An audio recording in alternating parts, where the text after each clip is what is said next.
ስትሞክር ከዛ እሷ ትገባለች እስካቆመችበት ድረስ ልገርብ። ቴንኪ ወንድም አለም። እሺ ተወልዳ ያደገችው ክፍለ ሀገር ነው አደለ? እና እናቷ ወልዳት ከዛ ከአባቷ ጋር ስለተጣሉ ሞታለች ነው ያለችው ለአባትየው። እና እሷን ለአሳዳጊን የሰጠቻቸው ሰዎች ደግሞ በጣም አቅመ ደካማ አሮጊትና ሽማግሌ ናቸው። እና እሷ ባለታሪካችን ቆሎ እየሸጠች እነሱን እያገለገለች ነው ያሳደጓት። ላይክ በቃ አሳዳሪዎቿ ናቸው፣ ግን አቅም የላቸውም። ሽማግሌ ናቸው። እሷ ናት የምትረዳቸው፣ ጭራሽ እንኳን ሊረዷት ማለት ነው። እና ቆሎ እየሸጠች እየተማረች እያለ በ13 ዓመቷ አንድ የሰፈር ዱርዬ፣ ግን እሷ በጣም ትችልበታለች ስትናገር። በምን አጋጣሚ ነበር ያ የሰፈር ዱርዮች አሉ አይደለ? 2 ልጆች፣ ልጅቷ በጣም ቆንጆ ናት። ሁለት ዱርዬዎች ይወዷታል። የአንዱ ዱርዬ እንደ ግሩፕ ነገር አለ አይደለ? ላይክ ቆይ አይ ኒድ ቱ ኤክስፕሌን ኢት ቬሪ ዌል። ሰፈር ውስጥ ግሩፕ አለ። የሆነ አንድ ኃይለኛ እና የሆነ አንድ ኃይለኛ አለ። የዛ ኃይለኛ አጃቢዎች አሉ፣ የዚህኛውም ኃይለኛ አጃቢዎች አሉ። የዚህኛው ኃይለኛ እና የዚህኛው ኃይለኛ ይወዷታል እሷን። ከዛ ጋንግስተር አለች ሶፊ ኤግዛክትሊ። ከዛ ትምህርት ቤት ስትሄድ ይለክፏታል ምናምን፣ ያስቸግሯታል። ያው ሰው የላትም፣ እናትና አሳዳጊዎቿም ሽማግሌዎች ናቸው። ስለዚህ የሚከላከልላት የላትም። ትምህርት ቤት ሄዳ ስትመጣ አንድ ቀን ነይ ምናምን በጉልበት ሲላት አልፈልግም ምናምን አልመጣም ስትለው ቆይ አገኝሻለሁ ምናምን ብሎ ይዝትባታል። ይኸኛው ዱርዬ ነው በጣም ጩቤ ምናምን ይይዛል። እና ከዛም አንድ ቀን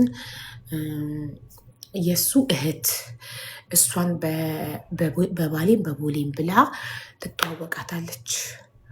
ባለታሪካችንን ማለት የማይከት የሚኪ እናትን ትተዋወቃትና ከዛ እቤት ነይ ድግስ አለ ማርያም ነው ምናምን ማህበር ነው ምናምን አለ ትላትና ነይ ቢ ምናምን ትላታለች። ሄዳ ቤተሰቦቿን ታስፈቅድላትና ቤተሰቦቿን ሴት ቤት ስለሆነ ኦኬ ብለው ፈቀዱላት። ስትሄድ እውነትም ድግስ አለ፣ በላች ጠጣች ምናምን። ከዛ ዝናብ እየዘነበ መሸ። ከዛ ነይ ክፍሌን ላሳይሽ ነው ምናምን ብላ ክፍሏ ይዛት ትገባና ወደ ጓሮ ሰርቪስ ቤት ነገር። ከዛ ቆይ አልበም ላምጣልሽ ፎቶአችንን ታያለሽ ብላ ቁጭ አርጋት፣ እሷ ከትልቁ ቤት ከሳሎን አልበም ልታመጣ የሄደች መስሏት ስትጠብቃት ጀለሴ ገባ። ያዱርዬ ለካ ወንድሟ ነው። ገባና አገኝሻለሁ ብዬሻል ነበር አይሻ አገኘውሽ ብሎ ጩቤ አውጥቶ እያስፈራራት እየመታት ሊደፍራት ሲሞክር ታግሏት እሷ የሚያቅሟን ያህል ታግላ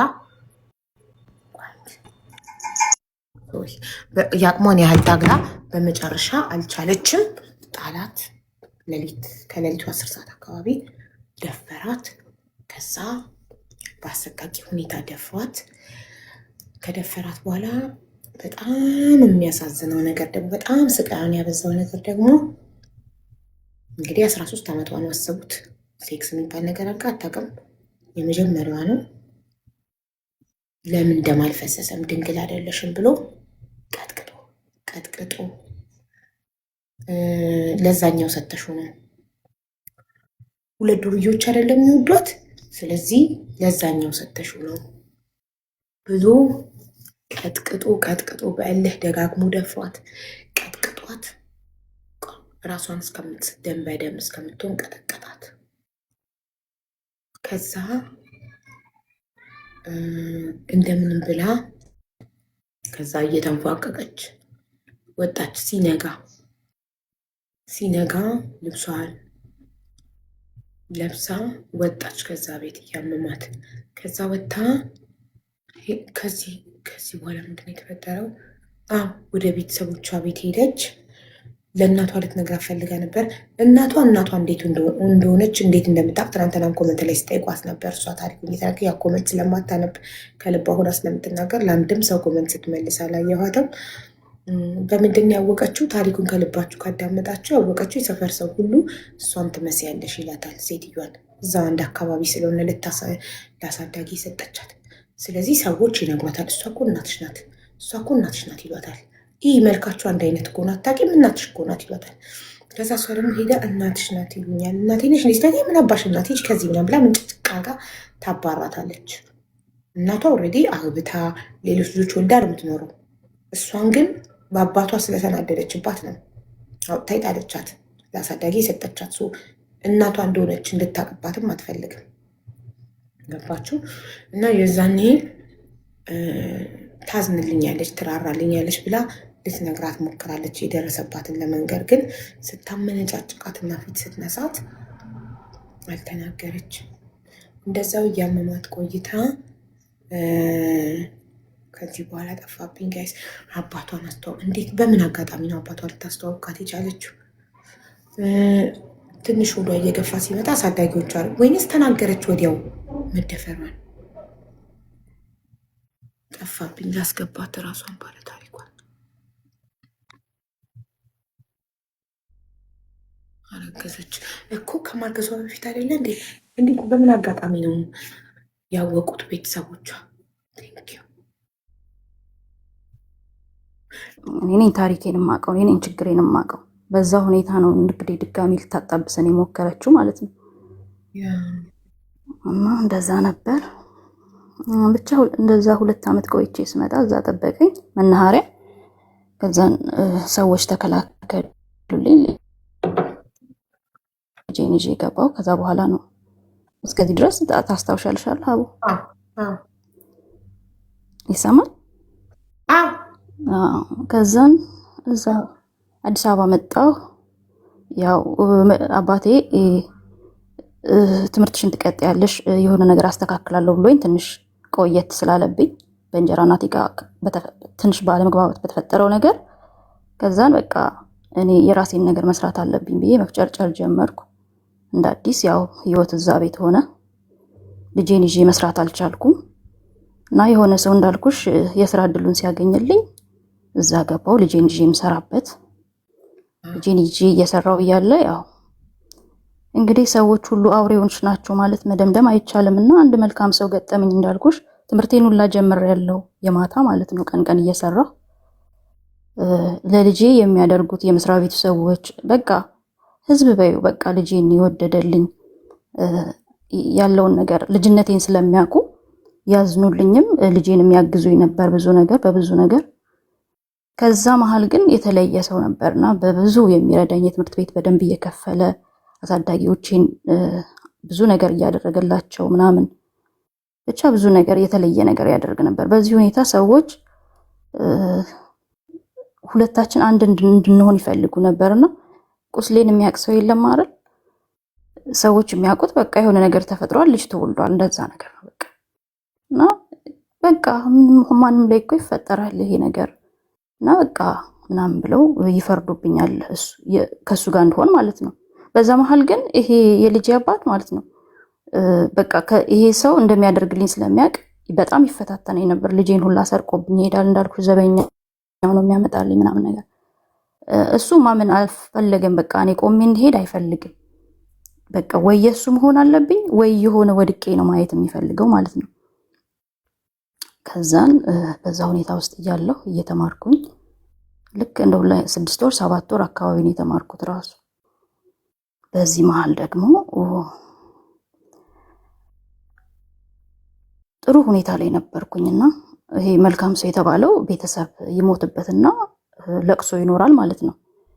ለቅሶ ሲኖር የመስሪያ ቤተሰብ በሙሉ እንደማንኛውም ለቅሶ አብረን ተያይዘን ሁላችንም ሄድን። እዛ ለቅሶ ላይ ሁላችንም አደርን ማለት ነው። ያው ከብዙ ሰው ጋር ሆነን ያደርነው። ስናደር አልተናገርኩም ነበረ። ቤት ስመጣ ጠዋት ለአሳዳጊ እናቴ ለቅሶ ነበር ያደርኩት። እንደዚህ ያውቃሉ እነሱ፣ እሱ ነው የሚረዳቸው ኦልሬዲ ማለት ነው። እና የእሱ እኮ ቤተሰብ ሞቶ እንደዚህ ነው ያደርነው ምናምን ብዬ ስነግር አንድ የዛን ቀንም እንዲያድርሽ ነው ያመጣሽብኝ እንዲቃላሽን ብላ ያለውን ልብሴን ሁላ አውጥታ ወረወረችው ወደ ደጅ ማለት ነው። ከዛን ኧረ ማዘር እንደዚህ አይደለም በፍጹም ኧረ ተይ ብል ምናምን ወዲያው አባቴን ጠሩ። አባቴ መጣ፣ በጣም ተናደደ። ኧረ በፍጹም በቃ ሁሉን ነገር ነገርኳቸው። በፍጹም እንደዚህ አይነት ታሪክ አይደለም ያደርኩት ለቅሶ ነው፣ እንደዚህ ነው። አብሬ ሄድኳቸውንም ልጆች ነገርኳቸው። ቤት መጥተው ለማዘር ነገሯት። አይ አልፈልግም በቃ አሁንም ልታመጣብኝ ነው ምናምን አለች፣ አሳዳጊ እናቴ ማለት ነው። አረ እንደዚህ አይደለም ምንም በቃ ማለት አንዳንዴ ትልቅ ሰው ስትሆኚ ማመን የማይፈልጉ አሉ አይደል? በቃ ማመን አልፈለገችም። ሌላ ታሪክ ነው የሚፈጠረው ድጋሚ ብላ ነው ፍርሃቷ ማለት ነው። ከዛ ምንም አማራጭ አልነበረኝም፣ ከቤት ተባረርኩኝ። ያለውን ነገር ለአለቃዬ ስነግራት አለቃዬ እና እሱ ተባብረው ቤት ተከራዩልኝ ማለት ነው። ቤት ተከራዩልኝ። እናቴ ባሰባት፣ በቃ አበደች። ለሷ ምንም ነገር መንገር አልችልም፣ የሚረዳኝም የለም። አሳዳጊ አባቴ ሞተዋል። አሳዳጊ እናቴ ብቻ ናት ያለችው። ከዛን እዛ እየሰራሁ እንትን እያልኩም እያለ ይሄ ሰው መጥቶ እንትን ይለኝ ጀመር ማለት ነው። ያግዘኝም በቃ አይዞሽ እንደዚህ ያለ አይደለ እንደ መልካምነቱን ማሳየት ጀመረ ማለት ነው። እኔም በቃ ግራ እየገባኝ አንዳንድ ጊዜ ሲመጣም ሲሄድም ማንም ሰው የለኝም ካለሱ ማለት ነው። እኔ በነገራችን ላይ ሀውዬ እኔ በጣም ወንዶችን እንደ አውሬ ነው የምቆጥረው በዛን ሰዓት ማለት ነው። ግን የዚህ ሰው ነገር በጣም የከበደኝ አለቃዬን ፑሽ እያደረገች መጣች ማለት ነው። ከዛን አንዴም ኦልሬዲ ስም ጠርቷል ብዬ እየኖርኩ እያለ የእሱ ማክስት አለች። ለምን በቃ አብራችሁ ሁኑ በቃ ምንድነው አንቺ አንድ ታሪክ ላይ እያልሽ ምናምን ብለው ይፈርዱብኛል ማለት ነው። ከቤትም ወጥተሻል ኦልሬዲ ተከራይተሻል በቃ ምናምን ብላ ሲሉኝ ከቤተሰብ ብርቄ በጣም ወደ ሩቅ ሄጄ ነው የተከራየሁትና ብቸኝነቱም ሲያንገላታኝ ምን ሲለኝ እስቲ በቃ ምንም አማራጭ የለኝም ብዬ ህይወት ነገር ውስጥ ገባው ማለት ነው። ብፈልግም ባልፈልግም አማራጭ አልነበረኝም። በጣም መልካም ሰው የሚባል ሰው ነው። በቃ ምን ልበልሽ መልካም የመጨረሻ በወቅቱ ማለት ነው። ከዛን እርግዝና እንዳይፈጠርብኝ ተከላከልኩኝ። አሁን ሄድኩኝ ሐኪም ቤት ሰው ጠየቅኩኝ፣ ምን እንደሚደረግ ምናምን አወቅኩኝ። ልጄን አባቴ ወሰደብኝ። ኦልሬዲ ልጄን ወሰደብኝ አባቴ። ከዛን እንደዛ አድርጌ ትምህርቴ ላይ እንትን እያልኩኝ እየሰራውም እያለ ሰውነቴ የምጠቀመው ነገር ሁሉ ነገሬን ብልሽሽቴን አወጣው። ሰውነቴ ከመጠን በላይ ወፈረ። 45 ኪሎ የነበርኩ ልጅ 77 ኪሎ ሆንኩ ባንዴ ማለት ነው። በጣም በሚገርም ሁኔታ ተቀያየርኩ። የእርግዝና መከላከል ማለት ነው። አዎ እሱን ሶስት ማለት ነው። ከ45 ኪሎ ወደ 77 ኪሎ ገባ። ደነገጠ። እሱ ምንድነው ምናምን እንደዚህ በቃ በየቀኑ እየሰፋው ነው የሚሄደው ማለት ነው። ፊቴ ሁላ ጉንጬ ሁላ የኔ እስከማይመስል ድረስ ማለት ነው። ከዛ ምንድነው ይሄ ነገር ብዬ እንትን ስል እንደዚህ ነው ሰዎች ነገሩኝ ማለት ነው። ከዛ አይ በዚህ ሁኔታማ አትቀጥይ መተው አለብሽ ምናምን፣ በጣም ያስርበኛል፣ እበላለሁ ምናምን ነገር እወፍራለሁ። ከዛ ምን እናድርግ ምናምን ስለ እኔ ይከላከልሻለሁ በሚለው እንትን አልን፣ ተነጋገረን ሊከላከልልኝ በምን መንገድ ምናምን ስለው ለቤተሰብ መምሪያ ሄደን ወንዱም እኮ መከላከል ይችላል እንደዚህማ እያየውሽ እንትን አትይም ሲለኝ እሺ አልኩኝና አመንኩኝ። ሄድን ቤተሰብ መምሪያ። እውነትም ያለን የመሰለኝ እኔ እውነት ለመናገር ምን በቃ በጣም መጥፎ ባህሪ አምናለሁ። ሄድን ቤተሰብ መምሪያ። አብረን መግባትና አብረን እንትን ማለት ሲኖርብን እሱ ችግር የለውም አንቺ እዚሁ ቁጭ በይ እኔ አስተካክዬ እመጣለሁ ምን አንቺ አታስፈልጊ ምናምን። እንደ ቤተሰብ መምሪያ ገብተን እንዴት ነው አንተ ብቻ የምትገባው አንድ ላይ እንትን ብለን አይደል እንደ እንትን የሚባለው ስለው አይ ችግር የለም አታስፈልጊ ምናምን። ገባና ወጣ። እውነትም በቃ ተጠቅሟል ብዬ ታውኩኝ ማለት ነው። ስተው እሱ ለካ አውቆ ነው ማለት እርግዝና እንዲፈጠር ፈልጓል ማለት ነው። ከዛን ባይ አሁንም ምንም ነገር የለም። ከዛን እርግዝና እንደተፈጠረ ሳቅ ጠየቅኩት። ለምን እንደዚህ ያደረክን ዋሽተኛል ብዬ የሌሎቹን ቂም እሱን ጎዳሁት ማለት በቃ ባገኘሁት ነገር ወርውሬ በጣም ተናድጄ ስለነበር በጣም ምን ያህል ከባድ ሁኔታ ውስጥ እንደነበርኩ እያወቅኩ ሚስጥሬን እንኳን የነገርኩት ላንተ ነው። መልካምነትህን አይቼ ነው። እንዴት እንደዚህ ትወጋኛለህ ብዬ እንዴት እንደዚህ ትጎዳኛለህ? ሌላ ታሪክ ትፈጥርብኛለህ?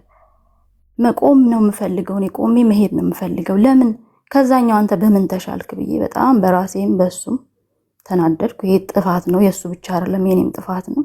ማመን አልነበረብኝም። እዛ ሌላ እርግዝና ተፈጠረ ማለት ነው።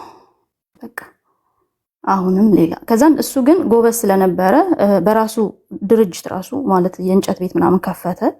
ጥሩ ሁኔታ ውስጥ ነበረ።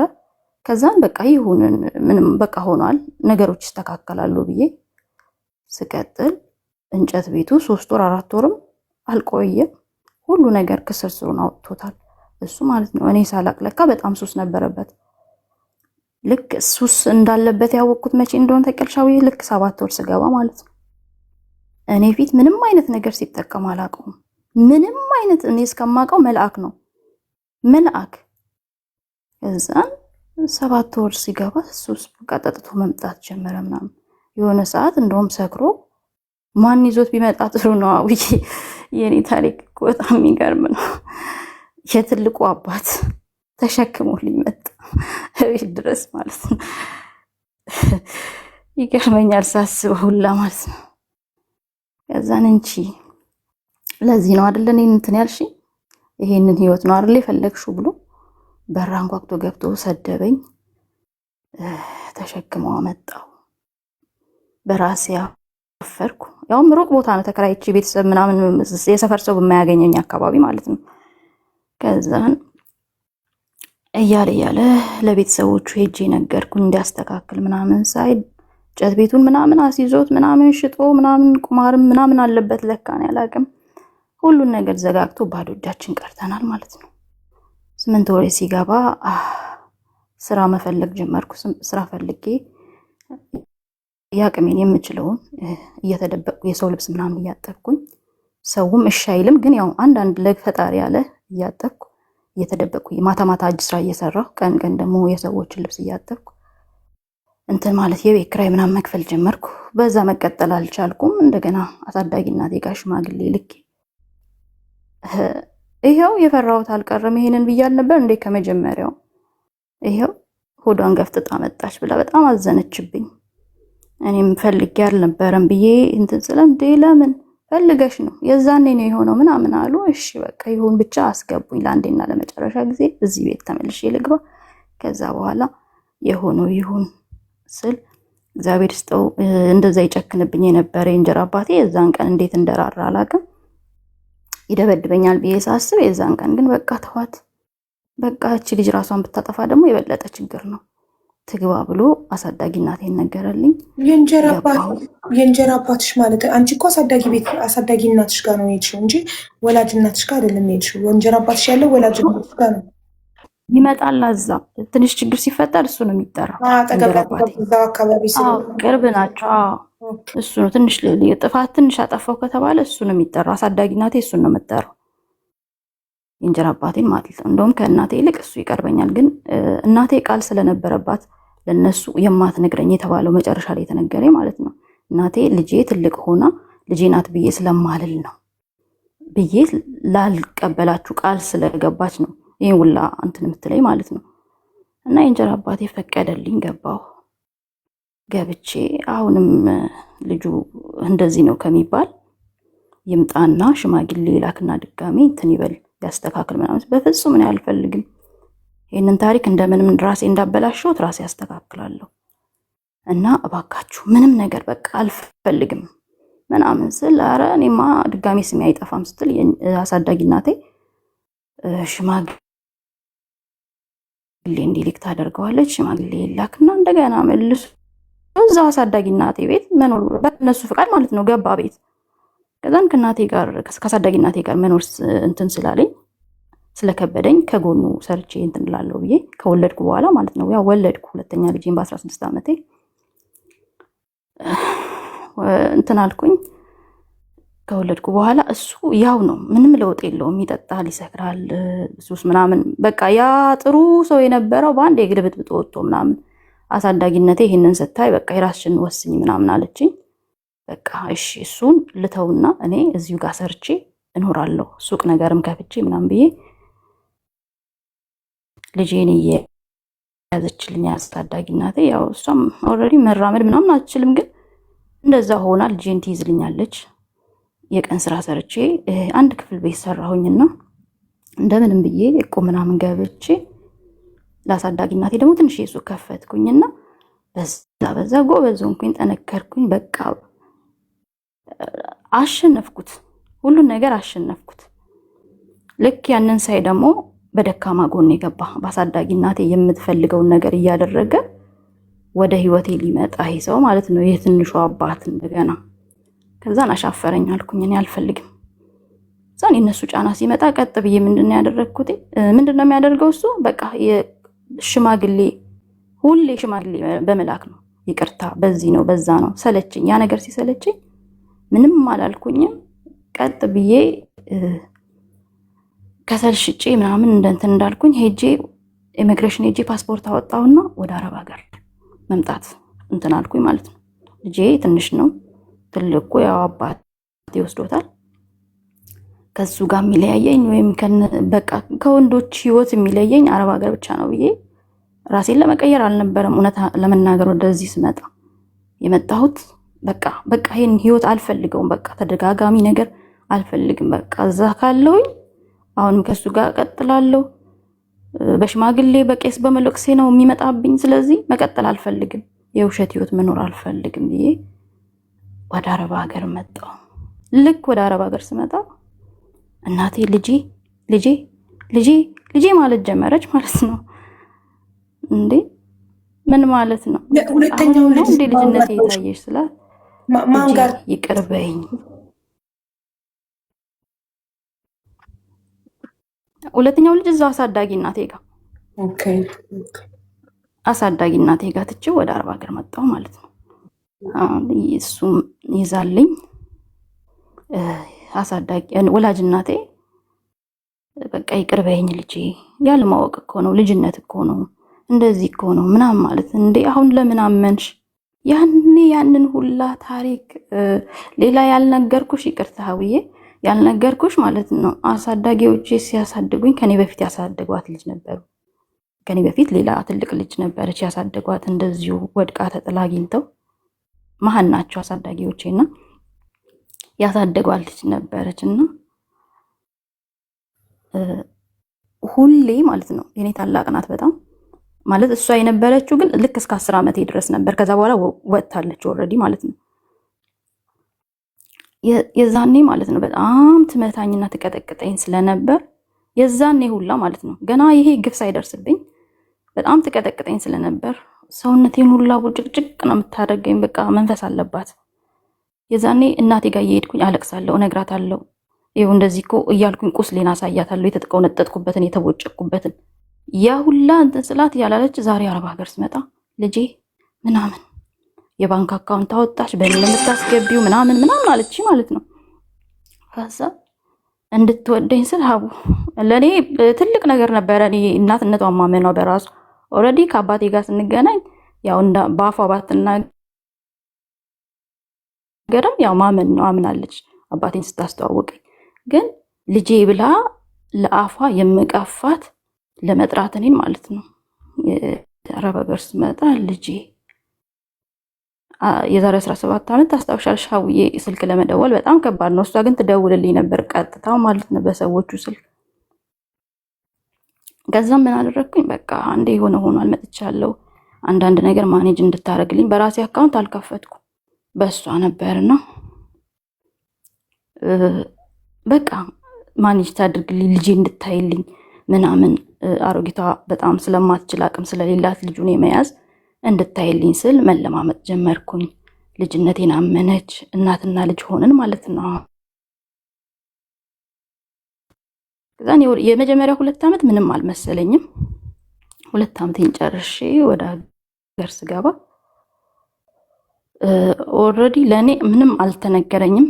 ለካ እሱ የትንሹ አባት ገብቶ የቤቱን እቃ በሙሉ ሽጦ ጨርሶት አልነገሩኝም። ምንም ነገር እንደተፈጠረ አልነገሩኝም። 2 ዓመቴን ጨርሼ ሰርፕራይዝ ነው ያደረግኳቸው ስሄድ ማለት ነው። ሳልናገር ነው የሄድኩትና ስገባ ባዶ ቤት አገኘው። አሮጊቷ እና ለልጄ ብዙ ነገር እልክ ነበር ነው። ልጄን ስሄድ አላወቅኩትም። ሀቡዬ መልኩን ራሱ አላወቅኩትም ነበር። ተቀያይሯል። ሳየው ደነገጥኩኝ፣ አለቀስኩኝ፣ ፍርፍር አልኩኝ። በቃ ይህ 2 ዓመት የላኩት ምንም ነገር የለም። የቤት እቃም ሁሉ ተሽጧል ምናምን በቃ አልኩኝ። በቃ ምን አይነት ከፈጣሪ ጋር ተጣላሁ፣ በጣም ተጣላሁ። ምንድነው በቃ እንደዚህ በቃ የሚያስቀያሚ ህይወት ዘላለም እንዴ! ለምንድነው ግን ይሄ ሁላ የሚፈጠረው ከኔ ጋር ብዬ ማማረር ጀመርኩኝ። ከዛ በእጄ ይዣት የመጣሁት ትንሽዬ ብር ነበረች። በዛች ብርጭቆ እንኳን የለም ቤት ውስጥ ብርጭቆ ማለት ነው። አንዳንድ ነገሮችን እንደ አዲስ ጎጆዎች ገዛዛሁኝ። ለምን አልነገራችሁኝም እሱ እንደነበር ያለ ይሄን ነገር እስከሚፈጽም ለምን ለብር ሲሆን ትደውይልኛል ነበር እንዴ? ይሄ ያስፈልጋል ለልጁ ምናምን። ግን አንድም ቀን ልጄን አይተው አታውቅም። ታውቂያለሽ፣ ያሳዳጊ እናቴ ስትነግረኝ ያችን ጤፍ ትሸምትላቸውና እንትን አድርጋላቸው ዞር ትላቸው። አንድም ቀን እንትን ብላቸው አታውቅም ማለት ነው። ከዛን እሱ በሱ በበቃ እኔ ስመጣ የምከፍለው ከ2 ዓመት በኋላ የሚከፈል በወለድ ብር ተበድራለች እናቴ ማለት ነው፣ ወላጅ እናቴ። ሲሄድ የተበደረቻቸውን ሰዎች ላከችብኝ ማለት ነው። እሷ ስመጣ ትከፍላለች ተብሎ እዛን ሲሄድ ነገርኳቸው። እኔ ምንም ብር የለኝም፣ ምን ይሄን አድርጌ እኔም ይኸው እንደምታዩት ባዶ ቤት ገጠመኝ፣ ይሄን አደረግኩኝ አልኳቸው። ከዛ መክፈል አለብሽ አንቺ እንዴ? እኔ ስጧት አላልኩኝ፣ ስጧት ብያለሁ አላልኩኝም። እዛን አንዲት ወርቅ ገዝቼ ነበረ፣ እሱን ሽጬ የተወሰነውን ከፍዬ ምንም ነገር የለም። በአንድ ወቅት ተመልሼ ወደ አረብ ሀገር መጣሁ ማለት ነው። አሁን በራሴ አካውንት ከፍቼ ተመልሼ የልጄ ሁኔታን በጣም እያመመኝ እያሳመመኝ፣ ከዚህ በኋላ ለራሴ መቆም አለብኝ፣ በቃ ልጅነት በቃ ብዬ ላስተካክል ሁሉን ነገር ወስኜ ቆርጬ የተነሳው ማለት ነው። እናቴንም አያታስፈልገኝ። በዚህ መሀል ሳልነግርሽ አቡዬ አባቴ ማለት ነው የባለቤቴ እቃ መሸጥ ምናምን ቀላል ነበር። በዚህ መሀል አባቴ ሞቱ ነበር ማለት ነው። ምንም ሳላውቀው ሳይነግሩኝ በድንገተኛ ሞት። አባትሽ ወላጅ አባትሽ ወላጅ አባቴ የመጀመሪያውን 2 ዓመት ሲቆይ ይቅርታ ሞቱ ነበርና እኔ እኮ ለምን አይጠይቀኝም ለምን አይደውልልኝም እላለሁ። ለካሱ እንዴት ጨከነብኝ ብዬ እንደዋወል ነበርና የሆነ ሰዓት መደወል አቆም። ከዛ እናቴን ስጠይቃት አለ ምን ይሆናል ምናምን ነው የምትለኝና አልታመመም፣ ምንም አላለም እና ድንገት ነው የሞተው አሉኝ። እንዴት ሞተ ምናምን ከኔ ጋር ማለት ነው። የትንሹ አባት እየደወለ ይኸውልህ የምጠጣው እሷ እየላከችልኝ ነው ምናምን ብር ምናምን ብሎት፣ እኔ እንኳን ልልክለት ለአይኔም ማየት አልፈልግም። እንኳን ብር ልልክለት ለእናቴ ነው የምልከው ብሩን ማለት ነው። ይኸውልህ እኔ እኮ የምጠጥ እሷ እየላከችልኝ ነው እዛ ሆና የላኳትም ጭራሽ የላከኝም እሱ እንደሆነ አስመስሎ ማለት ነው ሲለው ጊዜ አባቴ በጣም ይናደድብኝና ያኮርፈኛል። አኩርፎኝ ልክ 1 ወር የተዘጋጋ ነው ማለት ነው። ምክንያቱን አልነገረኝም። ለካ እሱ እንደዚህ እያለው ነበር። በዛ መሀል ነበር አባቴ ሞተው ማለት ነው። ስመጣ የአባቴ ሞት ማረዱኝ። አንድ አለኝ የሚለው መልካም የሆነ ሰው ለእኔ በቃ አይዞሽ የሚለኝ በቃ በጣም መልካም የነበረ ሰው ነበር አባቴና በጣም በራሴ በቃ ለምን ይሄ ህይወት በቃ ማማረር ነው ሀቡ፣ ሁሌ ማማረር ነው። ባማረር ቁጥር ደግሞ ይጨምርልኛል። ለዚህ ነው አንዳንድ ጊዜ አታማሩ የሚባለው አይደል? አባቴ ለማጣሁት ለምን ደበቅሽ ብዬ ከእናቴ ጋር ግብ ግብ ስፈጥር ምን ያደርግልሻል፣ ሰማሽ አልሰማሽ ሆኗል አለች። ያው ለሱ ጥሩ ነገር ስላልነበራት ለእኔ ግን ከባድ ነበር። ምክንያቱም አለኝ የምለው ትንሽ ስሜቴን የሚረዳኝ የምተነፍሰው ለሱ ነበር።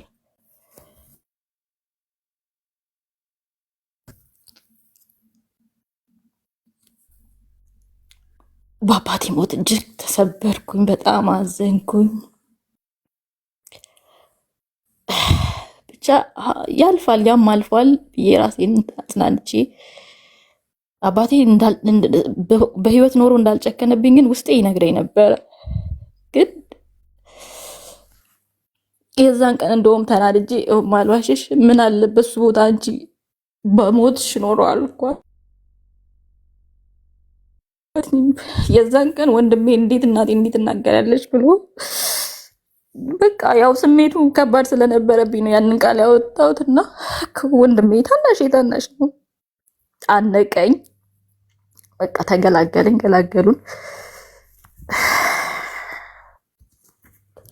እና ወንድሞቼ እህቶቼ እናታችንን ለምንድን ነው የምትጠያት ይሉኛል ሁል ጊዜ ማለት ነው። እኔ የምጠላበት የራሴ ምክንያት አለኝ። ምክንያቴን ግን አልነግራቸውም። ሁሌ የሆነ ነገር በተነሳ ቁጥር ከበደሉኝ ወንዶች የበለጠ አቡዬ እሷ ናት የምትታየኝ እንደ ጭራቅ። ፈልጌ አይደለም ግን ይቅርታ አድርጉልኝ። እዚህ ጋር ያሳለፍኩት የልጅነት ህይወቴና በቃ እስቲል አሁን እኔ ይቅር እንድላት ብዬ ነው ይህን ታሪክ የምነግራችሁ። ሁሌ የሚታየኝ እኔ በምድር ላይ ሳቅ እኔም እናት ነኝ። ሁሉም እናቶች አንድ አይነት ይመስሉኝ ነበር፣ በጣም ለልጆቻቸው የሚሳሱ። እኔ ግን እናቴን ባሰብኩ ቁጥር እታመማለሁ። ለዛ ነው ትናንትም ይህን ታሪክ ከነገርኩሽ በኋላ አመመኝ። በእርግጥ እናቴ ጥፋቷን አምና ንስሐ ገብታለች። በዚህ ሰዓት ግን ለእኔ ሀቡ እናቴ ነበረች ሁሉም በደሌ የምትታየኝ፣ ሁሉም ነገር ላይ የምትታየኝ፣ ሁሉም ነገር ላይ የምስላት እሷን ነው።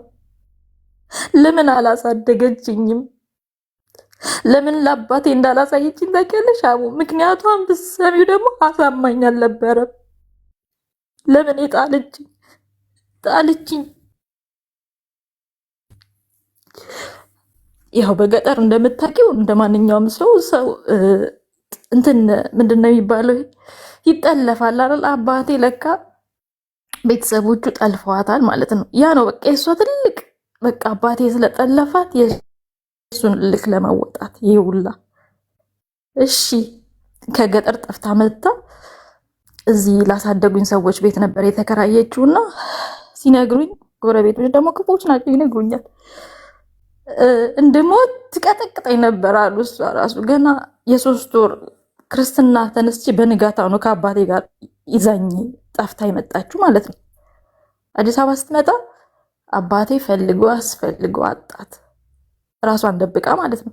እንዳሁኑ ሁሉ ነገር ዘመናዊ አልነበረም። ሀቡዬ ማግኘት አዲስ አበባ ውስጥ ከባድ ነበርና ሰው ሲጠይቅ ለጉዲፈቻ ሰጥታለች ይሉታል።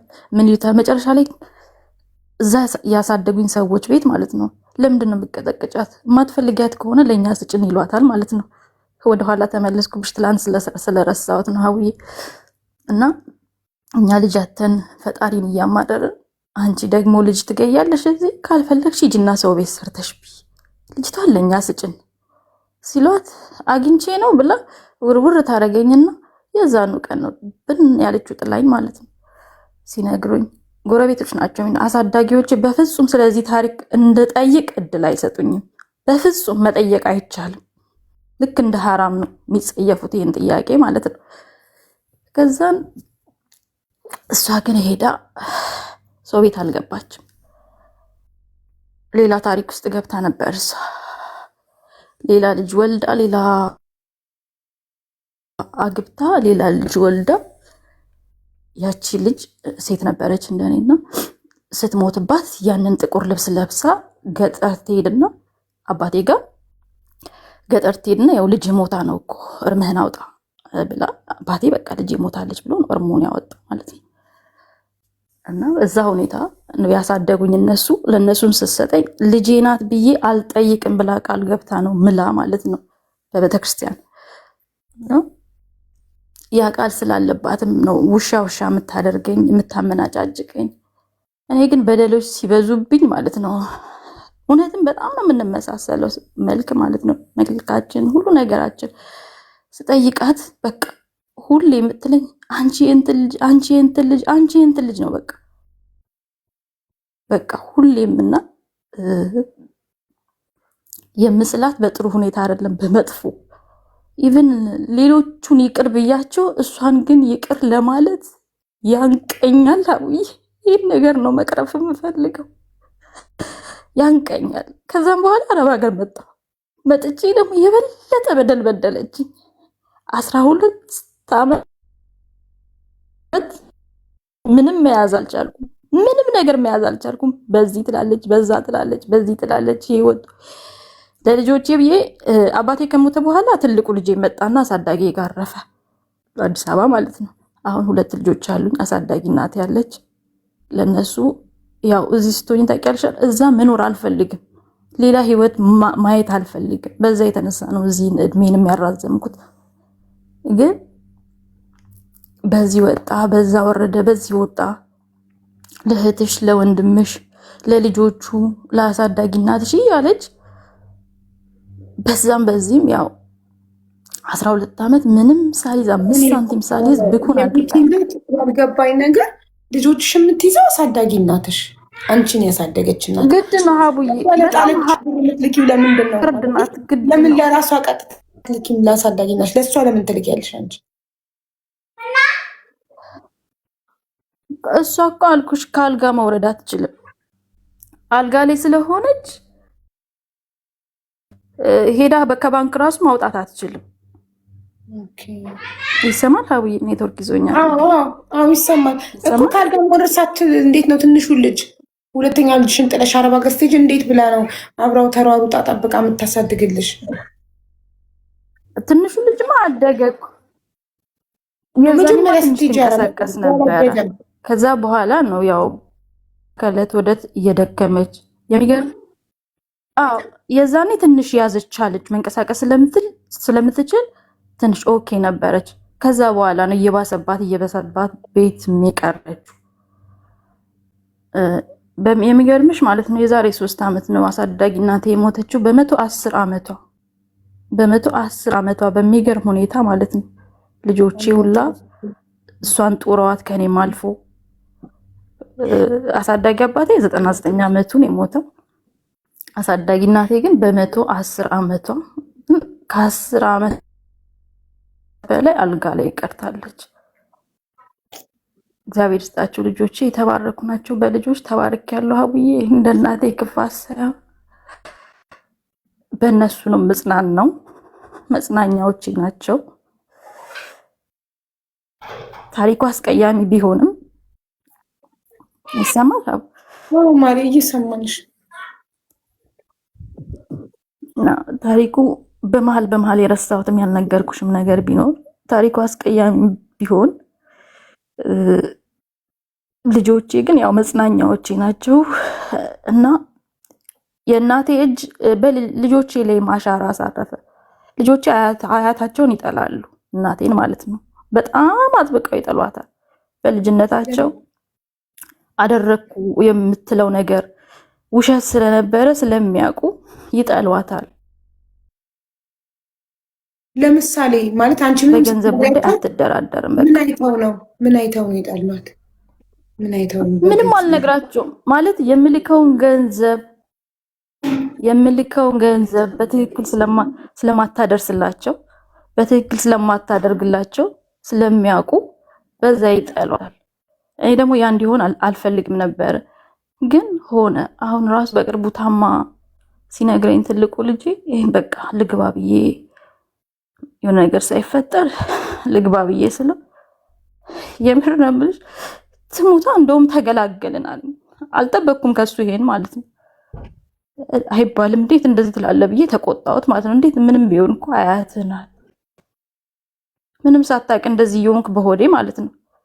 የተፈጠረውን በእኔ ህይወት ያሳለፈችውን ብታቅም ልትል ነው እያልኩ በሆዴ ነው። አንተ በገንዘብ ጉዳይ ብቻ እንደዚህ ጠላት አለህ ብዬ ተቆጣሁት።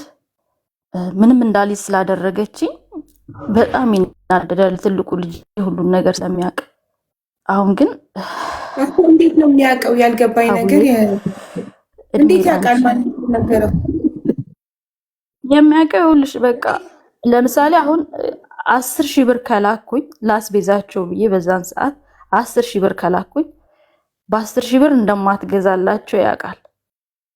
ውስን ነገር ወይ ቆጥበው እንዲጠቀሙ ልብስ ከተባሉ ነገር ብቻ እንደምታደርግላቸው በደንብ የእናቴን ባህሪ ያውቃል። በጣም ሰልፊሽ ናት።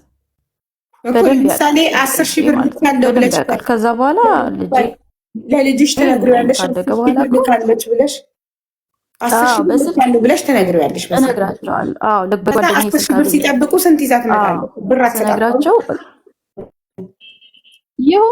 የሆነ ነገር ታደርግና በቃ እንትን ትላቸዋለች ማለት ነው። እንትን ደግሞ ነበረ ትንሽ ሱቅ ለአሳዳጊ እናቴ ሰርቼላት ነበር። የቤት ክራይ ነበረ። እነሱ እንደውም ያቺ ናት የጠቀመቻቸው፣ እንዳይራቡ ያደረገቻቸው ያቺ ናት እንጂ ያማ ቢሆን ኖሮ እንደሷማ ክፋት ቢሆን ኖሮ ራብ ላይ ውላ ይወድቁ ነበር ማለት ነው።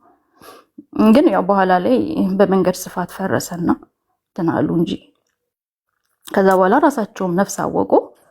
ለነሱ መላክ ጀመርኩ ማለት ነው። አሁን ልጆቼ አድገዋል፣ እግዚአብሔር ይመስገን። በመሀል ብዙም ያልነገርኩሽ ነገር ይኖራል ብዬ አስባለሁ። ግን ሀውዬ አንቺ ለኔ መደበቂያዬ ነሽ። 2 ዓመት አንቺን ካወቅኩ ጊዜ ጀምሮ እኔ የሶሻል ሚዲያ ተጠቃሚ አልነበርኩም። ግን አንቺን ካየሁ አንቺን ካወቅኩ ጊዜ ጀምሮ የበለጠ በርትቼ ጠንክሬ ማለት ራሴን ራሱ ስጠይቅ በቃ መደበቂያዬ ነሽ። ታሪኬን እደብቅበታለሁ። አንቺ ቤት ያለውን ነገር እየሰማሁ እየተከታተልኩ እውላለሁ። ራሴን አጠነክራለሁ። ጤነኛ ነኝ እላለሁ። ሀቡ ልክ ነሽ፣ አንቺ ጤነኛ ነኝ፣ በቂ ነው። ግን አንድ ጊዜ ብቻ ለአንቺ ነግሬሽ እናቴን ይቅር ብያት በቃ በብዙ ነገር አሳልፌያለሁ። ብዙ ነገር ሀቡ ብዙ ነገር ያኔ ይኖራል።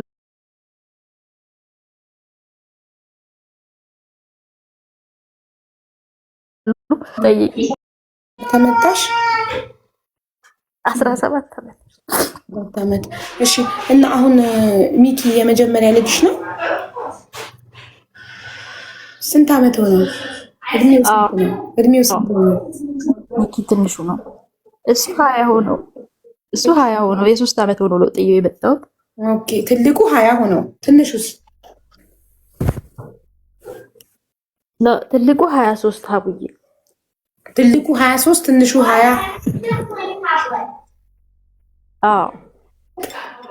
እናት እና ታዲያ አሁን እኮ ልጆች ኦልሬዲ የራሳቸው ህይወት አላቸው። አሁን በራሳቸው ነው ገንዘብ የምትልኪላቸው።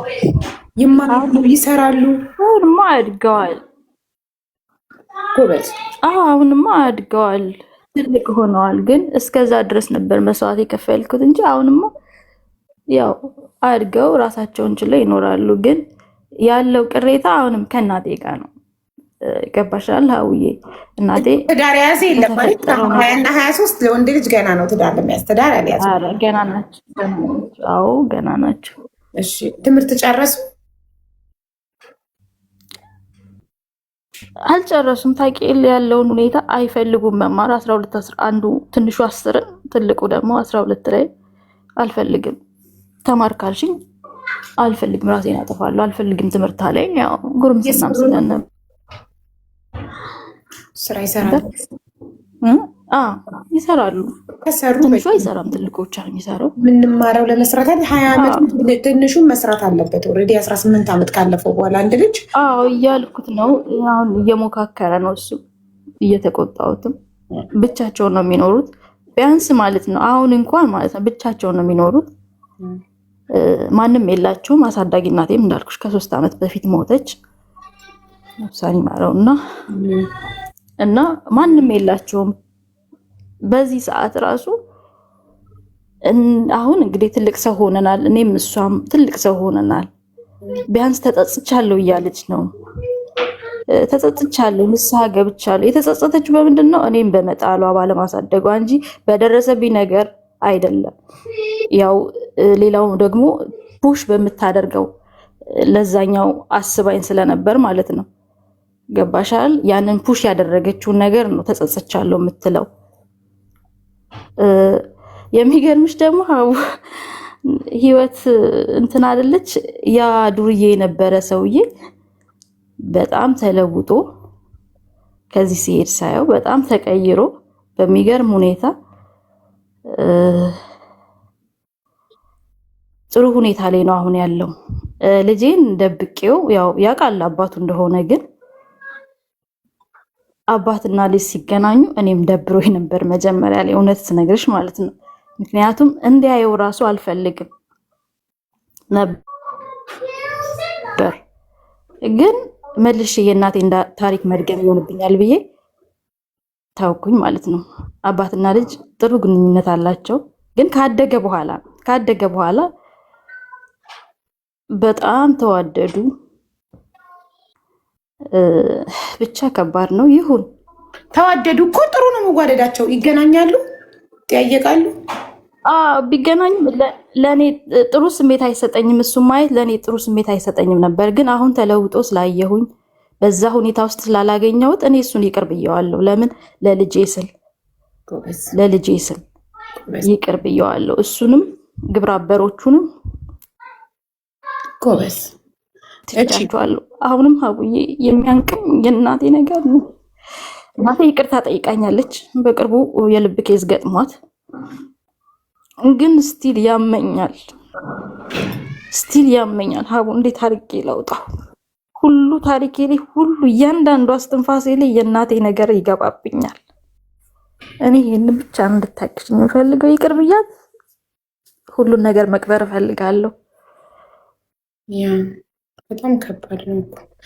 እሺ የትንሹስ አባት ከባዱ ልጅነት ወስዳብኛል። ትንሹስ ከአባቱ ጋር ይገናኛል? የትንሹ አባት ኦልሬዲ ከጥቅም ውጭ ቢገናኝም ግን ከጥቅም ውጭ ሆኗል። በቃ ገባሻል? የስካር ህይወቱን ቀጥሎበት ከጥቅም ውጭ ሆኗል።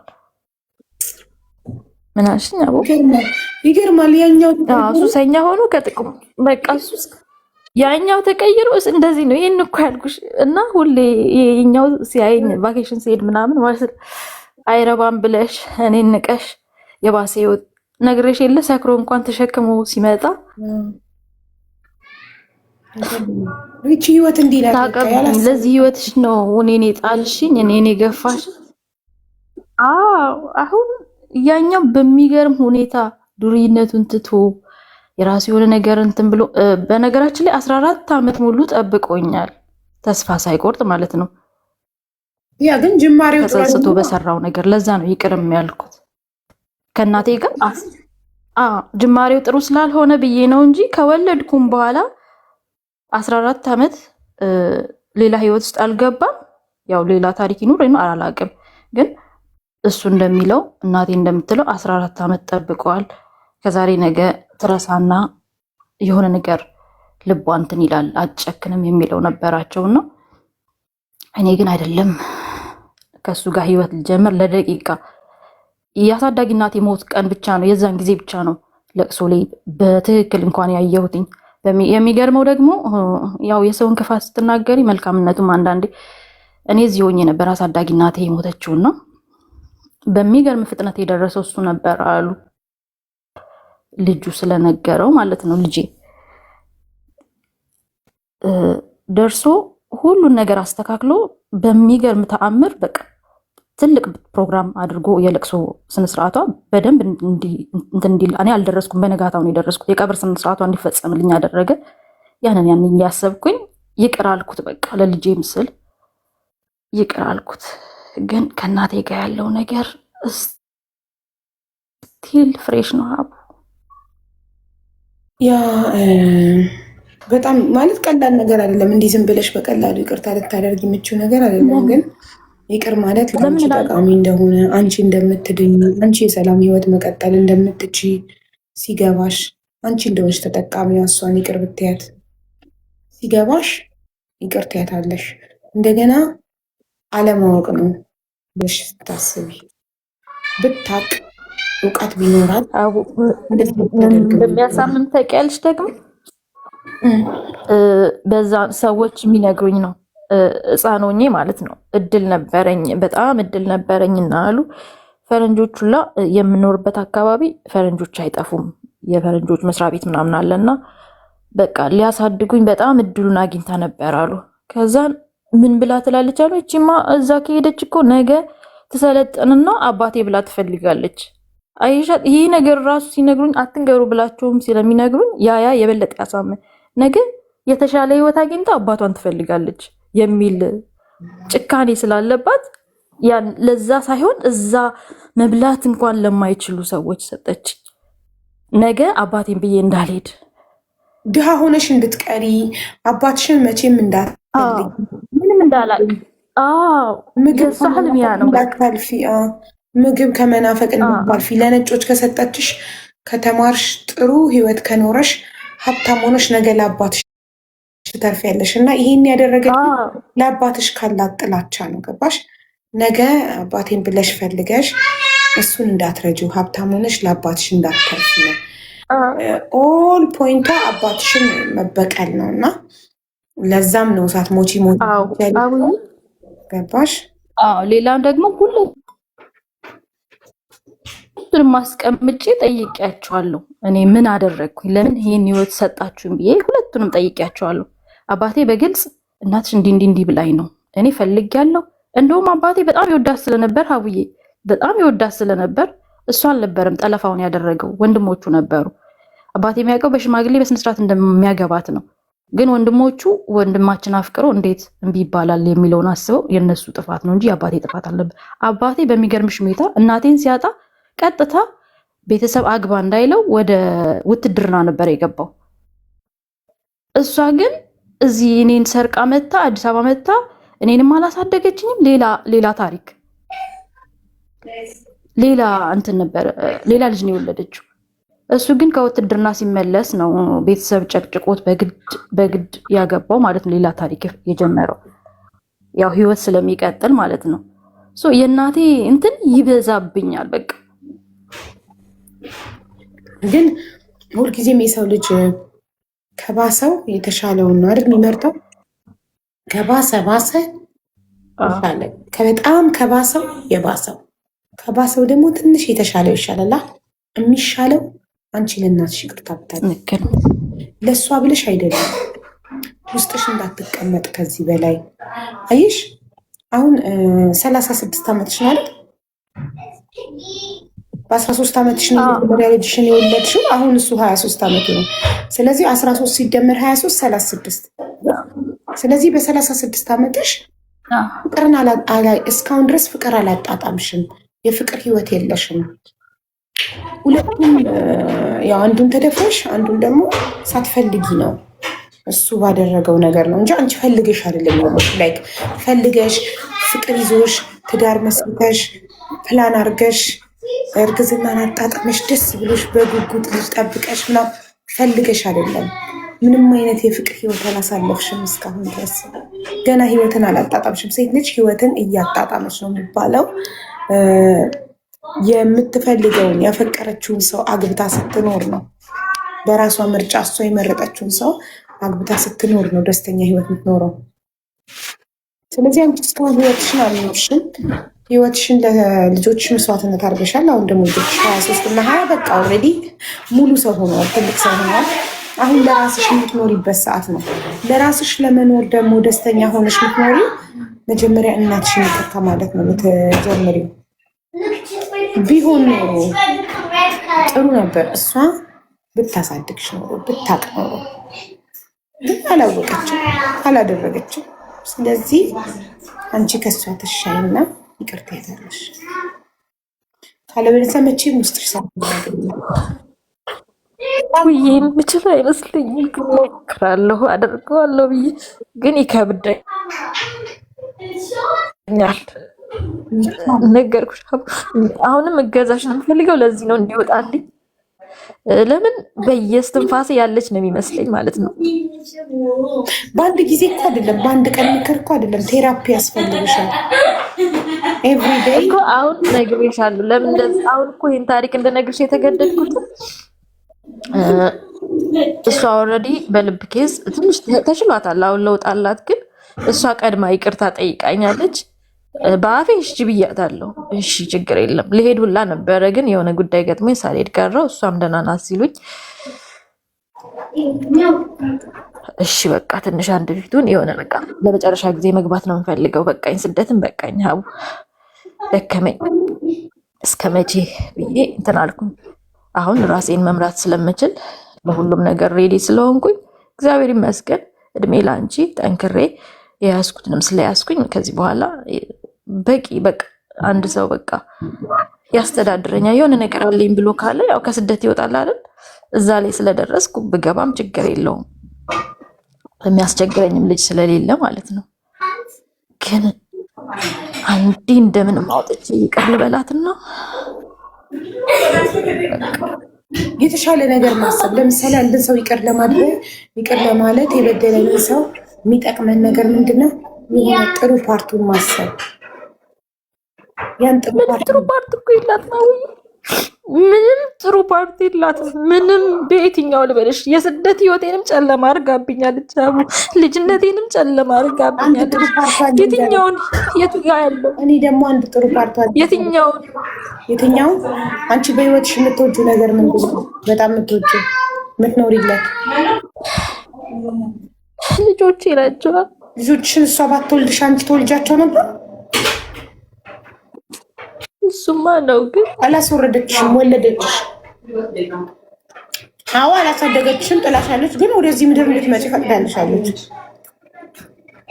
ሆዷ ውስጥ እያለሽ ብታስወርድሽ ኖሮ ወደዚህ ምድር አትመጭም ነበር። እሱ ደግሞ ያላደረገችው እኮ አቡዬ በዛን ሰዓት በገጠር ሁኔታ ስለነበረች ነው እንጂ እድሉን ብታገኝ አታደርገውም። ታደርገው ነበር፣ ይሻሌ ነበር ከዛ መራራ ህይወት። እሷን ይቅር ላለ ማለት በጣም ለራስሽ ምክንያት ስትሰጪው ነው እንጂ አልጠየቅሻትም። ይሄን ለምን አላስወረድሽኝም ብለሽ አልጠየቅሻትም። አሁን ነው እኔ ሀሳቡን ራሱ ያመጣሁልሽ። ይሄ ሀሳብ ከዚህ በፊት አንቺ አይምሮ ውስጥ መጥቶ አያውቅም አይደል? መውለዷ አንቺን መውለዷ ምን ሆዷ ውስጥ እያሉ አላስወረደችም የሚለው ሀሳብ አልመጣልሽም ነበረ። ስለዚህ አልጠየቅሻትም። ግን በጣም ስለምትቀያት ለእሷ ይቅርታ ላለማድረግ ምክንያት እየፈለግሽ ስለሆነ አይ እድሉን ብታገኝማ ታስወርደኝ ነበራች። አልጠየቅሻትም። እድሉን የነበራትም ይሆናል፣ ግን በቃ አላስወረደችሽም። 9 ወር ተሸከመችሽና አምጣ ወለደች። ከዛ ጣለች፣ አላሳደገች። ያ ግን እሷ ባትወልድሽ ኖሮ ወደዚህ ምድር ባታመጣሽ ኖሮ አንቺ እነዚህን የምትወጃቸውን የምትሳሽላቸውን የምትኖሪላቸውን ልጆች መውለዳችን ነበር ባትመጭ ወደዚህ ምድር። እና አትሊስት ወደዚህ ምድር የሚያቅሰው ጥሩ ይሆናል፣ ብልጥ ሰው ጥሩ ይሆናል አይደለ? ብልጥ ብትሆን ብታቅ ብትማር ስማርት ብትሆን ጥሩ እናትሆን ነበር። አለማወቋ ነው። ሁለተኛ ሌላ ደግሞ ጥሩ ጎና አባትሽን አገናኘች። አባትሽን ባታገናኝሽ ኖሮ ያችን ትንሽ ጊዜም ቢሆን 2 ዓመትም ቢሆን የአባት ፍቅር ባታገኝስ? አባትሽን ጭራሽ ባታውቂውስ ነው። አሁን ስለ አባትሽ ጥሩ ትዝታለሽ አይደል? በመሞቱ በጣም ታዝኛለሽ አይደል? ሳታገናኝሽ በነገራችን ላይ እሷ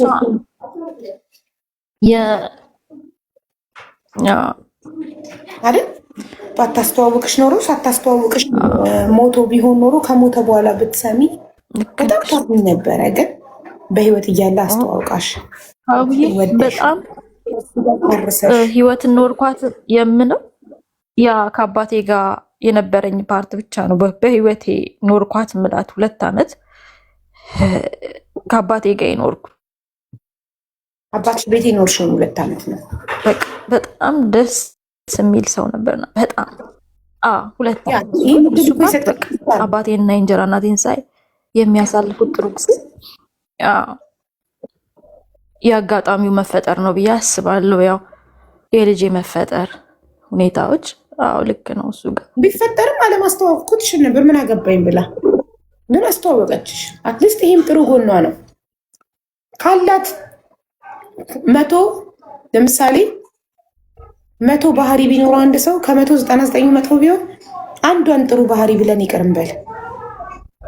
አንዷን ምስጋና የሚባለው አመስግኑ የሚባለው ከ10 ነገሮች 9 ችግር ቢኖሩብንና አንድ ጥሩ ነገር ቢኖረን ስለዛች አንድ ጥሩ ነገር ብለን እናመስግን። ስራ ባይኖረን፣ ትዳር ባይኖረን፣ ገንዘብ ባይኖረን፣ ምንም ባይኖረን ብቸኛ ብንሆን ግን ጤና ስላለን እናመስግን አይደል ይባላል። ስለ ጤናችን ብቻ በህይወት ስላለን ብቻ እናመስግን ይባላል። ስለዚህ ልክ እንደዛ በቃ ላይ 9 ችግሮች ቢኖሩባት ስለ 10ኛው ስለ አንዱ ጥሩ ጎኗ ብለሽ ይቅር በያት። እኔ አሁን 2 ጥሩ ጎኖችን አሳየው ላይ አንደኛ አንቺን በሆዷ ውስጥ ያለሽ ያለማስወረዷ እንድትፈጠሪና ልጆችሽን እንድትፈጥሪ በመፍጠሯ በዚህ ይቅር በያት። ሁለተኛ አባትሽን በማስተዋወቋና የአባትነት ፍቅር ለ2 ዓመትም ቢሆን እንድታገኝ እድል ስላገኘሽ መልካሙን አባትሽን ስለሱ ጥሩ ትዝታ ውስጥሽ እንዲኖር እድል ስለሰጠችሽ እሷ ባታስተዋውቅሽ ማንም አያውቀውም አታውቂም። ስለዚህ ስለዛም አመስግኛት ስለዛ ብለሽ ስለነዚህ 2 ሌላ ደግሞ እኔ የማላውቀው ላንቺ ያደረገችልሽ የሆነ ቀን የሆነ መልካም ነገር አንድ ነገር ቢሆን አንድ ቀን ቢሆን አስደስታሽ የምታውቅ ከሆነ ለዛች ላይ አንድ ቀን ደስታ ብለሽ ይቅር በያት። ይቅር ስትያት ከምንም በላይ ተጠቃሚዋ አንቺ ነሽ። አንቺ ነሽ የውስጥ ሰላም የምታገኘው። አንቺ ነሽ ውስጥሽ የሚጸዳው። አሁን ለምሳሌ እሱ ልክ ነሽ። ያው እድሜ ልኬንም እያደማው ራሴን ብትሞትስ አሁን አያምጣውና ብትሞትስ እኮ እሱን እኮ ነው የምልሽ። እሱን ፓርት ብዬ ነው እኔም ብትሞት ከማለቀስ ከሚቆጨኝ ለምን ራሴን ዋሻለሁ ከሚለው አንጻር ነው። በነገራችን ላይ ሰልፊሽነቷ ይቅርታም ካለችኝ በኋላ ይሰማል ሀቡዬ፣ ሰልፊሽነቷ ስቲል አለ። ግን ያም ሆኖ ይሁን፣ ያው እናት ናት። ልጆቼ እኔንም ነገ ይሄን ታሪክ እንዳይደግሙብኝ ልጆቼ ለእኔ መጥፎ እንትን እንዲኖራቸው አልፈልግም። እኔም ለምን ጥያቸው ተሰድጃለሁ። ግን እኔ ሴት ቢሆኑ ልጆቼ ሀቡዬ እውነት የምነግርሽ ለሌሎቹም ትምህርት ነው ብዬ የማስበው ሴት ቢሆኑ በፍጹም በተአምር ጥዬ አልወጣም ነበረ። በተአምር ወንዶች ስለነበሩ ነው እና ህይወትም ስላስገደደች ነው። በቃ ያንን ህይወት እዛ ጋር ለመኖር ነው እንጂ ገንዘብ ለመያዝ ለመለወጥ አልነበረም ማወጣት። በአሁን ሰዓት ግን ወንዶችም ስለሚደፈሩ የወንድ ልጅ እናቶች እሷ የድሮ ጊዜ ስለሆነ ነው፣ የዛሬ 23 ዓመት ስለሆነ ነው። አሁን የዛሬ እናቶች ግን ይህንን ሰምታችሁ ወንድ ልጅ ስለሆነ ብላችሁ ጥላችሁ እንዳትወጡ። ለምን አሁን ላይ ወንድ ልጅ ይደፈራል። ድሮ አገራችን እንደዚህ አይነት ሴጣናዊ ነገር አልገባም ነበር እና ወንድ ልጅ የትም ተጥሎ ያድግ ነበረ። አሁን ግን ወንድ ልጆቻችሁንም መጠበቅ አለባችሁ። በቤተሰብ ጥበቃ ውስጥ መሆን አለባቸው። ለምን ወንዶችንም እንዴ የሆነ ሰዓት ሀብዬ የሆነ ሰዓት እኮ ኢትዮጵያ ውስጥ ከባድ ነበር ካስታወሽ። እንደዚህ አይነት ነገር ተፈጥሯል የተባለ ጊዜ ቀጥታ ነው የገባሁት። በቃ አርቲስቶች ምናምን ይሄን ነገር ሲያስተዋውቁ እንደዚህ እያለቀሱ በዩቱብ ምናምን ሳይ ቀጥታ ገባው። ከዛን ደግሞ ያው ነገሮች አልተስተካከሉም፣ ተመልሼ መጣሁ። ነገሮች ሲበርዱ ሲስተካከሉ እንጂ ይሄ ከባድ ነው፣ ለኔ ከባድ ታሪክ ነው። እና አሁን ግን የራስሽን ህይወት የምትኖሪበት ሰዓት ነው። አሁን ግን በቃ የራስሽን ህይወት የምትኖሪበት ሰዓት ነው። ለልጆችሽ ልጅ አሁን በዚህ እድሜያቸው ልጆችሽን ታስተዳድሪያቸዋለሽ። የ20 ዓመት ልጅ እንዲሰራ መምከር አለብሽ። ይስራ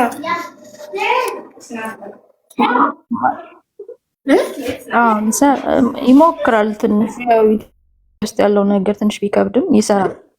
ኢትዮጵያ ውስጥ ያለውን ነገር ታውቂያለሽ አብዬ፣ ቶሎ እንትን ለማለት ይከብዳል። ግን አግዛቸዋለሁ የተወሰነ፣ ግን ትልቁ ይሰራል።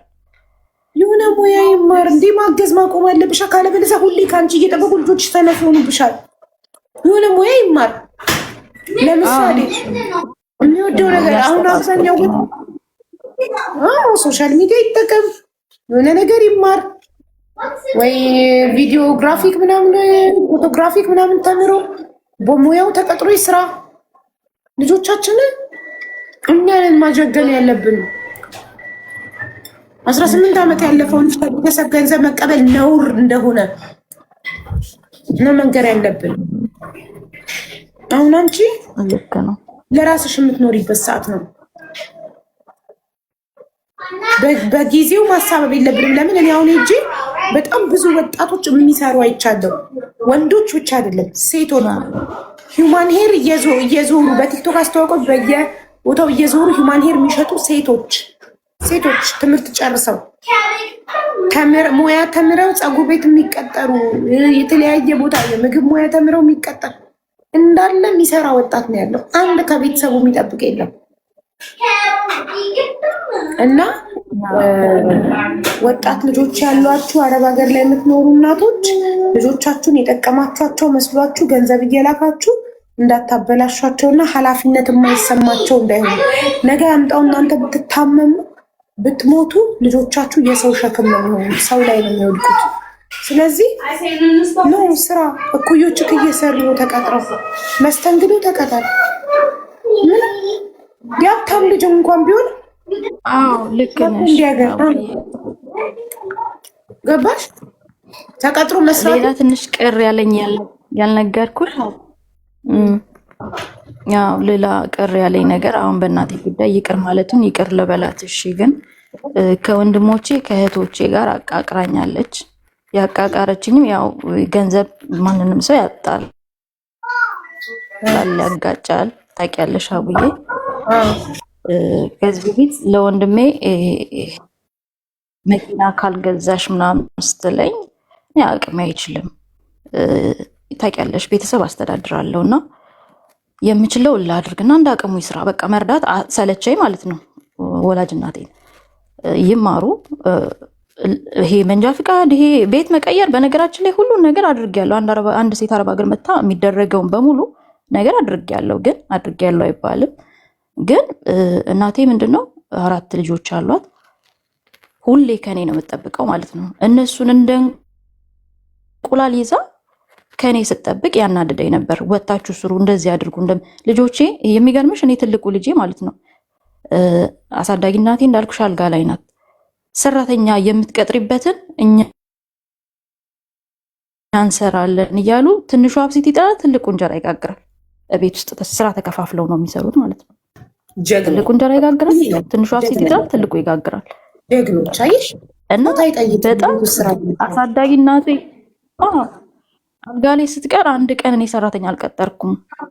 እንዳሁኑ ፓምፕረስ የለም ሀቡዬ፣ አገላብጠው ሁሉን ነገር አልጋ ላይ ነው ሁሉን ነገር አድርገው። በእውነት ልጆቼ በዚህ አጋጣሚ እግዚአብሔር ይስጣቸው። እኔ ማለት ሰው ካጠገቡ ሳይኖር ሰው ዛሬ ሱሰኛ በሚሆንበት ወጣት ማለት አብሯቸው ሰው ሳይኖር ታውቂያለሽ አይደል? አዲስ አበባ ላይ ያው በጣም በራሳቸው ተፍጨርጭረው ሰዎች ሲነግሩኝ የአንቺ ልጆች እንደው አንቺ እኮ በእነሱ ብቻ ተመስገን ልትይ ይገባል ይሉኛል አንዳንድ የሚያውቁኝ ሰዎች። እና በዚህ እድሜያቸው ግዴታ ሰው ተምሮ አይደለም የትም ትልቅ ደረጃ መድረስ ምናምን፣ በባህሪያቸው ራሱ በሁሉ ነገር ያላቸውን ነገር በጣም ሲያመሰግኑልኝ እግዚአብሔር ይመስገን እላለሁ። በእውነት ነው የምልሽ። ዶሮ ሰርተው አመት በዓል ከእናቴ ምናምን አይጠብቁ፣ ራሳቸው ናቸው ሁሉን ነገር ሰርተው። ባህሪ እኮ ነው ዋናው ማሬ፣ ትምህርት አይደለም ዋናው። ስራ ለመስራት ሁሉን ነገር ባህሪ፣ ስነ ምግባር ያለው ልጅ ምንም አይነት ሙያ ተምሮ ተቀጥሮ ይሰራል። ስራ ለመስራት ተምረው ዶክተር ሆኖ ሴት የሚደፍር አለ ተደብቆ። ዶክተር ሆኖ አስጸያፊ ነገር የሚያደርጋለ ተምሮ በቃ የምናከብረው ዶክተር። አስተማሪ ሆኖ የሚያስተምራቸውን ህፃናት ተደብቆ የሚደፍር ባለጌ አለ። ገባሽ? የሰው ልጅ ምነው ጨዋ ስነ ምግባር ይኖረው እንጂ የእውቀት የገንዘብ የመልክ ጉዳይ አይደለም። ትልቁ ነገር ለሰው ልጅ ስነ ምግባር ነው።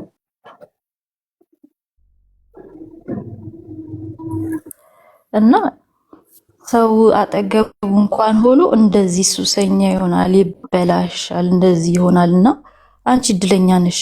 በስልክ ብቻ እያወራሻቸው ያልሻቸውን ያደርጋሉ።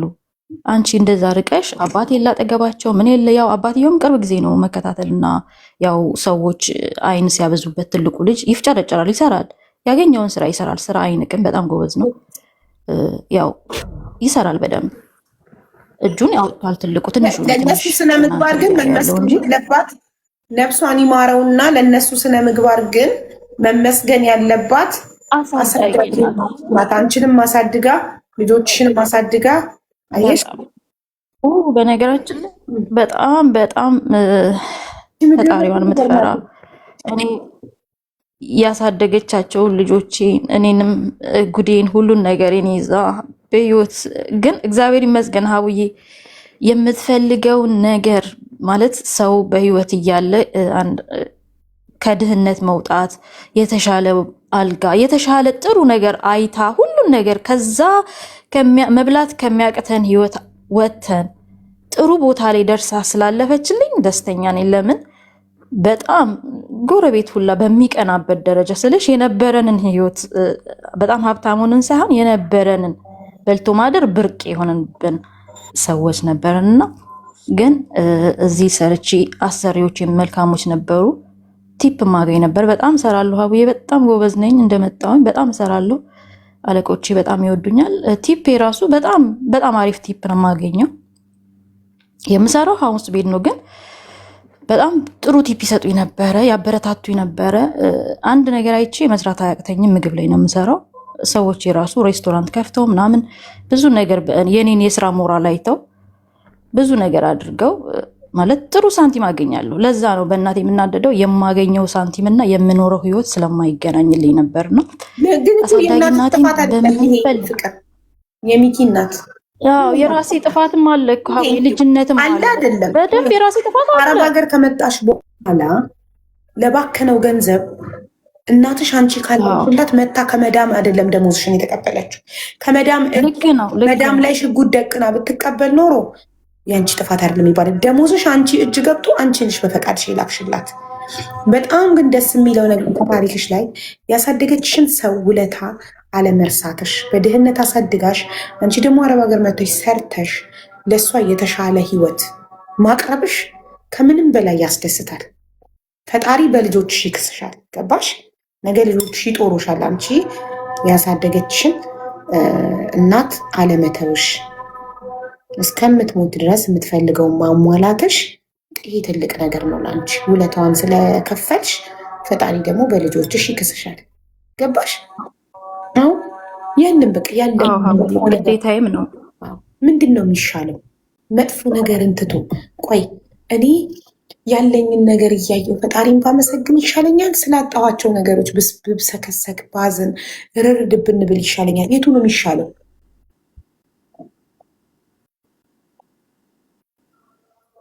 ልክ ነሽ አቡዬ። አይደለም የቱ ነው የሚሻለው? በግልጽ ግን የቱ ይሻላል? እንምረጥ። እኔም እኮ ፈልጋለሁ። ጎበዝ፣ ከፈለግሽ ማንም አይከለክልሽ። የመጀመሪያው ስቴፕ አንቺ ለራስሽ እሱ ነው እየታገል አልዋሽሽም።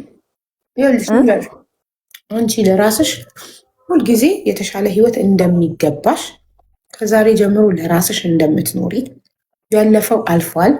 ባለፈው 36 ዓመታት ህይወትሽ ብዙ ስህተቶችን ሰርተሻል። አዎ ጊዜ ወደኋላ ቢመለስ ማትሰሪያቸው የነበሩ አዎ እናትሽ በድላሻለች፣ ግን አንቺ ከእናትሽ ስለምትሻይ ይቅር ትያታለሽ። ይቅር የምትያት ደግሞ አንደኛ ውስጥሽ እንዲጸዳ ነው። ከዚህ በኋላ እሷ እኮ በቃ ወረች ጨረሰች፣ ያጅ ናት አይደል? ምን ያህል ቢቀራት ነው? ከዚህ በኋላ ያጅ ናት። አንቺ ነሽ ከዚህ በኋላ እድሜ ያለሽ። ስለዚህ ፈጣሪ እድሜ እንዲሰጥሽ ከዚህ በኋላ ጥሩ የህይወት አጋር